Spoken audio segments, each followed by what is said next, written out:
Well, I think this is more dovish than what the market expected because the 10-year is at 6.12 as I speak and briefly went even to 6.11. The biggest thing that stands out is that the RBI has almost announced a calendar. They have said, they have called it the GSAP, the GSEC acquisition program, as they call it, Government Securities Acquisition Program.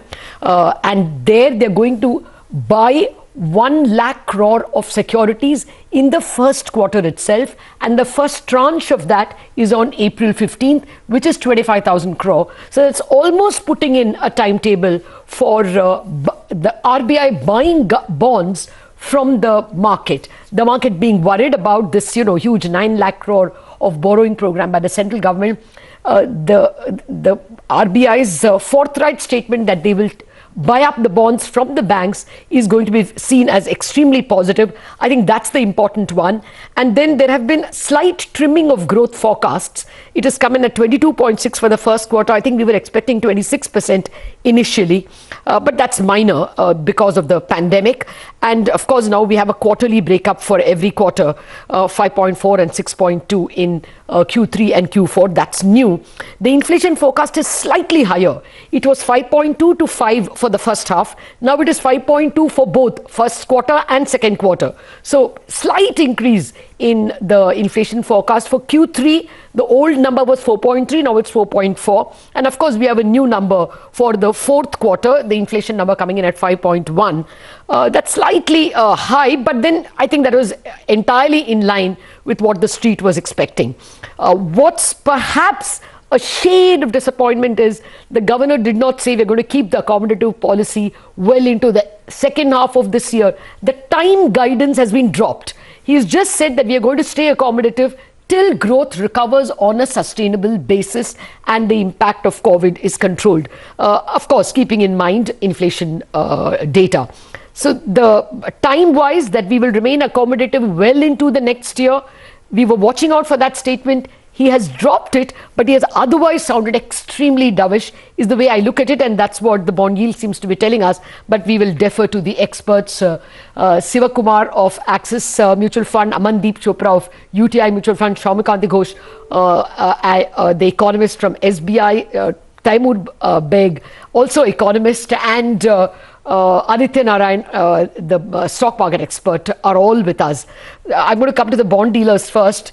Siva, what's your sense? This announcement of a GSEC acquisition program is the clincher this time? Yes, first of all, good morning. And yes, absolutely. I think the statement, we are looking at it in two parts. One is much of the same, which is, keeping the rates unchanged and stance unchanged. But I think the key thing is this new program, which is giving a guidance on the total quantum of GSEC purchase. This is the first time that they have given that kind of a quantum of purchase. And it has been tied in, I think, with two other parts. So one is an explicit statement that they would want the yield curve to be orderly, or in fact, in some sense, the governor mentioned trying to bring down the term premium. And also looking at the other end, the money market end, looking at increasing potentially the size and tenor of the variable rate reverse repo auctions to remove liquidity at the short end. So this is actually to be read in two parts: removal of liquidity using certain tools, but actually then going out and actually providing longer term liquidity. So in effect, they really want to flatten the yield curve. So it is, I think, a large change in the RBI. What did you say about the yield curve, Siva? I thought the purchase was the only thing. No, the governor made a particular point that the reason for doing a lot of these things was, in essence, to flatten the yield, yes, to reduce the term premium. So effectively, on the one side, for example, by doing these longer term variable rate reverse repos, they will withdraw liquidity, which could push up short term rates. But they don't want that to spill over to long term. So effectively, by turning out the new program, essentially ensure that long term yields are kept under control. Okay. Well, Amandeep, your thoughts. He specifically said that the variable rate repo, the VRRR, as he put it, VRR, auctions should not be seen as liquidity tightening, it's liquidity management. Is that any help, Amandeep? I don't think really the longer tenor VRRs is really going to be seen very positively by the markets. Clearly, we will need to see the contours and the duration that this new VRR really comes in through with. But I would say that it's going to be perceived somewhat as a liquidity tightening measure at the margin by the markets. Okay. So I think the intent which the governor has very clearly stated, is the way he has defined liquidity, surplus liquidity. It's more to make sure that liquidity is available rather than the pricing of liquidity. And I think this is really going to, in my view, at least move up the short-term rates briefly. Okay. Okay. Well, now let me come to the economists. Gentlemen, do stay on. Amandeep and Siva. Taimur, what have you made? What is the key takeaway for you from an economist standpoint?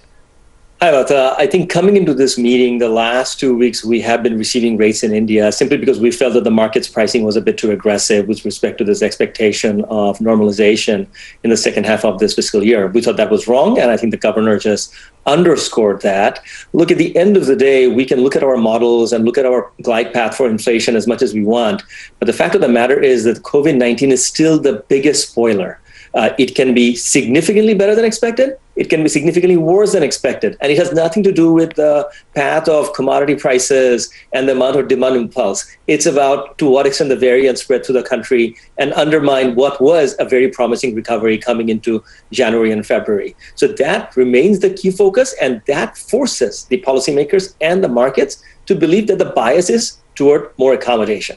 There is no way any central bank in the world right now can start giving very brave signals about needing to tighten policy or worry about financial stability unless they're in an outright crisis. And thank goodness India is not in an outright crisis. Global market sentiment toward Indian markets remain very positively predisposed. At this juncture, I think it makes all the sense in the world to give out as much dovish signals as possible. Okay.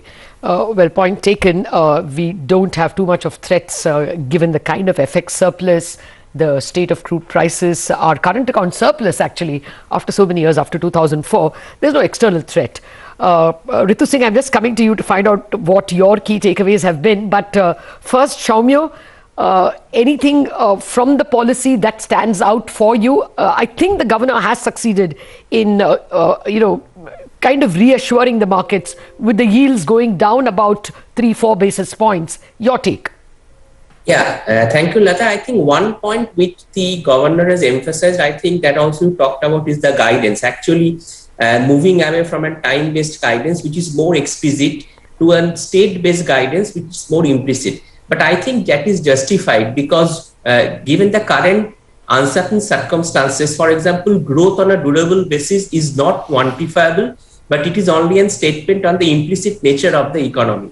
Given the current COVID circumstances, so I think it is better to go to a state-based guidance rather than a time-based guidance, because you never know how this uncertain scenario will play out. And that's the growth distribution has happened. So overall, it's a good policy, it's a pragmatic policy, and it's also a commitment to maintain liquidity over a longer period of time, because I think all these accommodative liquidity measures have been extended till September 30. So, and this OMO calendar, I think, definitely will play down on the yield market expectations. So overall, the aim is to ensure that the borrowing costs of the government is at lower end, and the government is able to borrow. And my sense is that the policy is along the expected lines. But given the current state of the economy, there is a little amount of flask which needs to be addressed, and the central government has tried to do that. Okay. All right. Finally, let me go to Mr. Mallikarjun from Punjab National Bank. Mr. Mallikarjuna, what stood out for you as a banker? The priority sector limits have been extended. You can lend through NBFCs as well. Lending to NABARD and other All India financial institutions also is going to increase. So that underwriting will also perhaps help you. But you tell me what stands out for a banker. So the first thing is the policy rates announcement keeping at the same level is unexpected lines. So RBI doesn't want to create any impact with respect to availability of supply in the economy. More importantly, when we are still encountering the second bout of COVID. So demand side, always it has been an issue even for quite some time. And this year we are expecting that it would improve, but probably this COVID-19, once it recedes as expectedly by this month end or May, we expect the demand to come. So the first point is supply side, they kept very clear in terms of giving the accommodative stance. Second, for the bond rates volatility, in order to control, they have also given a guidance that GSEC acquisition program, which is a very good thing, so that they can control the bond rates. Coming to bankers' perspective, the credit growth 5.6% what RBI has indicated as of now for the year 2021. It was also same at 5.7 at the end of January. In fact, at that point of time, we probably expected the growth at around 8%, but it has been at 5.6%. The reason clearly indicates about the demand. So from the supply side, there's no issue. RBI has done good job. Even we also expect the credit delivery to take place in financial year 21-22 to start from Q1 of the FY22. Providing an opportunity for onward lending with NBFCs is also good measure, another opportunity, so that if the NBFCs are able to take forward the lending with respect to their liquidity also, there won't be any issue because bank is small board. So overall, it is a good policy on expected lines to continue the liquidity in the market, continue the supply side in the market, and we'll have to wait and see how pandemic's impact will recede more effectively to create the demand. Mr. Mallikarjun Rao, how much of a difference does this TLTRO on-tap scheme being extended really make to bankers? What is your sense on this? It is one more opportunity in case there is a liquidity reduction. You see, RBI governor has told that liquidity at 4 lakh crore currently, they would like to manage. They're not going to control or tighten that. So if you ask me, as on today, there is good amount of liquidity available. So probably bankers may not go to TLTRO specifically at this point of time. However, it would be a facility available in the days to come by extending up to 30th September. There is a clear window opened up to 30th September that under any circumstances in terms of demand increasing, the TLTRO would be available, so there won't be any liquidity crunch. All right, Mrs. Soumya Kanti Ghosh, to come back to the question of the Reserve Bank of India changing its stance, the MPC rather, from a time-based to a state-based guidance. What is your reading of their sentence specifically when they say that, the stance will remain accommodative till prospects of sustained recovery are well secured? Your take. Yeah, I think, Ritu, that's a good question. I think, as I explained earlier, in a situation when the economic conditions are uncertain, the second COVID wave, the impact of the COVID is uncertain, I think it is always better to go with the state-based guidance, because I think things were improving till the time the COVID to hit us, the second wave, and to give a time-based guidance as of now will actually fructify or nullify all the efforts which the RBI has been doing. So instead, the central bank has tried to give out a state-based guidance. That means it is tried to enlarge the guidance and keep on accommodative hold as long as the economy doesn't recover. It's because it's very difficult to give out a forecast under uncertain circumstances, and that is also gels with the first quarter forecast, which has been trimmed down. So in my sense, I think it's a better way and better guidance in the current uncertain scenario, because that also prolongs the state of the guidance to the market that will stay on accommodative hold as long as the uncertainty doesn't go away from the system. So I think it's best suited in the current circumstances. Yep. I take your point. I would have thought dropping the time-based guidance would be read by the market as very hawkish, as some lack of support from the RBI, but they have very nicely countered that by announcing almost a program, a predictability in the way they will purchase bonds. So any negativity of dropping that time guidance, we are going to stay accommodative for the rest of the year or until the second half, which some people were hoping for. That absence of that line, I think, is countered. But let's get the stock guy in, Aditya Narayan. It looks like the market held its breath, and now, the policy has just passed on smoothly. There's no reaction at all in the stock markets. There is a minor dip in the mid caps. They were about 1% higher. Now they are about 0.7% higher. That's not saying much. Banks have sold off a little bit, but your take? I actually think this is a very good policy for the equity markets. And I'll tell you why. I think what this policy has done is put in context the prioritization of growth over almost everything, and the prioritization of providing funding for this growth. It might not be coming starkly in terms of how the market has responded so far, but I think that is very, very material. I think the second thing is, again, this thing that you were debating about, whether it is a time-bound guidance or till growth comes. I think shifting it till growth comes is actually very, very material, because effectively what it says is you're going to get central bank support till business is back on track. I think the third thing that has been put in is the fact that they've said, we will protect the markets against external instabilities, right? Again, I think, what is worrying for the market is the fact that, global bond rates are going up or interest rates could fundamentally rise. And I think there is this policy has gone as far as it could in saying that, hey guys, we are going to protect you against that, or we're going to diminish any influences. So I think in that context, I think this is more than what the equity markets could have quite honestly asked for, because it is basically saying growth is at a priority. We're going to protect you against external, vulnerabilities or instabilities. And that's just an open playing field for the markets, which is you're going to get support, you're going to eliminate you're going to minimize volatility. And I don't think the markets can really, quite honestly, ask for very much more. Okay. Well, to be fair, Aditya, from last March, when the pandemic struck us, the Reserve Bank has quite clearly, in no uncertain terms mentioned that growth is priority.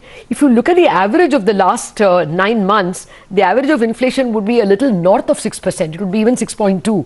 That's above the MPC mandate, but they have consistently maintained that growth is the priority, and they have walked the talk. So this is actually, reassuring on similar lines. But I think absolutely not only is it a reiteration of that, right? It is, as you said, walking the talk. Yeah. But I think it's just putting out a pathway that can be much, much more extended than what the market is factoring in at this point in time. I think there's been worry in the market about global yields and stuff like that. I think this puts a cap in terms of how much damage it could do, whether it could change monetary policy approach, right? And I think the RBI is coming out quite clearly and saying, unless there are exceptional circumstances, our policy approach does not really change. Absolutely. Well, the Amandeep, I want to come to you on this issue. Do you think now, at least for the first quarter, the borrowing program is cool? The April, the next Thursday, Friday borrowing will sail through because RBI has said they're going to purchase on 15th. Right, Lata. I think the markets were expecting some strategy to ensure that there's a smooth delivery of the auction calendar, and I think that's really come out through this GSAP program. So since RBI has now front-loaded its OMO program and included secondary market purchases as well, I think I don't see any issue right now in terms of the first quarter borrowing. If you look at the way the yields have moved after this initial bit of hiccup, they already are reflecting with the 10-year yield now well below 6.10. So I think that's a clear indication that markets are really not concerned anymore. And if you look at RBI's own statement, they've really committed themselves to an orderly evolution of yield curve, as the governor stated. So it clearly does indicate that they will do whatever it takes to ensure that the yield curve does not sort of move away from what they would really like to see it at. Okay, but what do you mean? He spoke about VRR, the variable rate repo. Even now, the 3-month T-bill is above the reverse repo. It's at 3.2. So, if a variable reverse rate repo is announced, how will you take it? How do you interpret his statements on the variable reverse rate repo? So I think, like I mentioned, I would expect the very short end of the yield curve to move up marginally. But it won't impact the long end? Sorry? Will it impact the long end? No, not really. I think the long end has already been addressed through the GSAP, so I don't expect the long end to really react to the VRR. But at the short end, clearly, the so-called longer term VRR is likely to be 30 days because the earlier ones were typically 14-day period VRRs. So I would expect that to really move up the 3-month treasury bill rates from where they are right now. Well, the tug of war between the bond markets and RBI, we'll have to see how it plays out. But Mr. Taimur Baig, coming to you, communicating an exit from that extraordinary monetary, accommodative policy measures was always going to be a challenge for RBI. It started with the CRR hike reversal. What is your sense? How do you read between the lines? When should we expect the next step, which is a reverse repo hike, I suppose? Yeah, not in this fiscal year. I mean, as in like even for 21, 22, I don't think so. I mean, this is the point that we're making, that what has changed between 3 weeks ago and now. 3 weeks ago, the market was beginning to price in tightening, exit, etc. in the second half of this coming fiscal year. What has changed is COVID. Infections are up, putting a huge amount of uncertainty and downside on mobility, economic activity. And that would require everybody to sort of reassess their risk around the growth forecast. So, for example, we are looking at about 10.5% growth in FY22, 22, and but we probably have about 150 to 200 basis points of uncertainty around that forecast. Could be as high as 12, could be as low as 8. So that sort of uncertainty forces central banks to become ultra defensive. There is absolutely no pointers, upside, nothing constructive at all about trying to be aggressive or trying to give forward guidance that if inflation were to be sticky, I will have to remove liquidity or I would have to re-examine my rate policy. Now, one big question in the emerging market world is if the markets in the West, particularly with respect to the Fed, expectations of rate hikes start to change quite materially, what would that mean for central banks in our part of the world? So I think there are certain central banks that consideration will be paramount. I don't think India will be one of them, simply because India already offers one of the largest rate differential vis-a-vis the Fed. And hence, even if expectations of Fed rate hike goes up a bit here and there, the very large absolute differential that Indian fixed income enjoys is not going to change in a material manner. So therefore, the favorable predisposition that foreign fixed income investors have toward India and China in particular, these two countries in Asia, I think that remains in place, which again gives huge amount of breathing room to the RBI. The 10-year has now gone down to 6.07. Siva, any reaction? I mean, that's quite a dip. Almost 10 basis. That's right. From the peak, yes, intraday. So obviously, there's been a large move, and it's just and the move is kind of reinforced while you're having this this conversation. It just suggests that after the policy, markets just looked at it and then read it exactly the way I think the RBI wanted it to be read, which is they want to flatten the curve. I think there is no other way of looking at it. I think these 2 points are very important. The fact that this new GSEC purchase program, and the fact that the governor is at length talking about yield curve and term premium, I think it just means that the RBI is quite keen to ensure that yields are anchored or even head a bit soft. I'm not sure whether they are targeting a specific level, but they certainly do not want rates to keep going up. Okay, actually, I want all of you to rate the policy, because the innumerable people I asked could not give me one step which will bring the yield below 6.1. And he has actually done that. He's brought it down to 6.07. I mean, we don't know how things are. It may be ephemeral. It may be for the moment. But I think this is very successful in terms of what the market expectations were. No one told me what could possibly bring the yield down below 6.1. No one had a guess. And I think the policy has succeeded in doing that. Never mind for however short a time. Well, let me ask the banker, the man who lends out money. Mr. Mallikarjuna, do you see yields, do you see loan rates falling at all? We saw that home loan rate going down to 6.7. Is that it? Or do you think somebody in the market can even lend lower? I don't think further reduction may happen in the longer run. It will sustain. Actually, policy has been consistent and continuity. These two are the important factors of the RBI policy. So the rates have already gone down to a greater extent. It will continue. Only thing is the rates in the market for bulk lending, which was hovering very low, also will get moderated over a period of time. So with respect to home loan lending, it will remain at this level only. Okay. So at the moment, you're not going back and expecting your ALCO to either hike or lower rates after this? No. All right. Okay. Now to rate on a scale of 1 to 10. 10 being very good and 1 being very poor. Let's see how you'll rate. Taimur. 8. Oh, good. Okay. Siva. I think I will be somewhere in that territory. I'm around 8 also. Give a number, yaar. 8? Yeah, 8 is good. Okay. 8 is good. All right. Soumya? Now I should give it a score of 9, but Lata, look at the exchange market. I think the rupee has been dropping very fast. So that's one of the biggest concerns, I think, for after this concerns. I would be very happy if the rupee fell. I mean, that would be very positive for the stock markets. And meanwhile, the stock markets are actually rising at the highest point of the day, the Sensex and the Nifty. Not justified. Okay. Aditya? I'd probably give it a 9. Okay. So that's 8 and 9. And who else do we have? Mr. Mallikarjuna? Yeah, I'll give 9. Okay. Amandeep? I think I'll give it a 10, Lata. Wow. Given the range within which the 10-year yield moved today, Yes. given the range of expectations, and eventually, what the markets are reflecting right now, I think RBI has clearly achieved its goal. I was reflecting that. Amandeep, you stole my answer. I was going to say that, not that I would arrogate to myself to rate, but still, that's a fairly positive thumbs up coming from all our experts. Ritu, you want to try a jab? What's your rating? Well, I wouldn't rate the policy, but yes, going by the experts, 8 to 10. I mean, that's a fairly good policy from what was expected, especially in this difficult environment. Spoken like a reporter. She just reports. She doesn't have her editorial view. Thank you very much, gentlemen. I think the Reserve Bank governor, the Reserve Bank's MPC, has clearly delivered.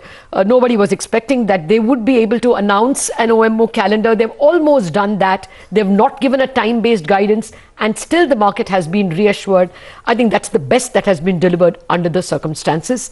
We are calling it a day on this special show for the monetary policy. But before that, Shireen Ban has been chatting up with Shyam Srinivasan, like we told you before the show, the Managing Director and CEO of Federal Bank. Here's his reaction to the monetary policy. Mr. Srinivasan, today you're focusing on the vaccine, but usually on a day like today, you would have been at your desk watching CNBC TV 18 to understand what the MPC's decision means for the economy. So let me very quickly ask you, Mr. Srinivasan, accommodative stance maintained by the MPC, no change in rates. Your first reaction? Shireen, I was quite nervous. Thank you. Now that I know that there are no changes, that was probably along expected lines, and I think RBI has held true to their statements. I do think this